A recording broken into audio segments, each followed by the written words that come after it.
பரமேஸ்வரனை பார்ப்பதற்கு திரு கைலாயத்துக்கே தான் போக வேண்டுமா? மனதில் நினைத்தாலோ வேறு எங்காவது உட்கார்ந்து பூஜை செய்தாலோ போதாதா?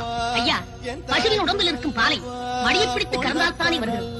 அதன் வாலையோ காலையோ பிடித்து இழுத்தால் பால் வரும். அதே போல் ஆண்டவனை தரிசிக்க வேண்டும் என்றால் திருக்கைலாயம் சென்றுதான் தரிசிக்க வேண்டும்.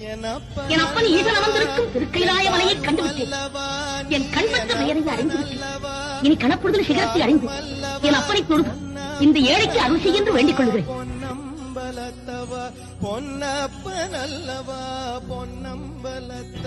இது என்ன சோதனை? படிகளெல்லாம் சிவலிங்கமாக காட்சி வருகின்றது. இறைவா, பார்க்கவிடமெல்லாம் உன் வடிவமாக அமைத்து விட்டால் நான் எப்படி படியேறி வரப் போகிறேன் என்று பார்க்கிறாயா? எங்கும் நீயே நிறைந்திருக்கிறாய் என்பதை எனக்கு எடுத்துக்காட்டு. இங்கு ஒரே வடிவமாக உயர்ந்து காட்சி அளிக்கிறாயா? ஒருக்கா இப்படியெல்லாம் சொல்லித்தால் நான் திரும்பி போய்விடுவேன் என்று எண்ணிவிட்டாயா? உன் வடிவங்களை நீ இங்கிருந்து அகற்றினாலும் இனி நான் படிகளில் காலால் நடந்து வருவதாக என் தலையால் நடந்து வந்தாலும் உன்னை ரசித்தேன்.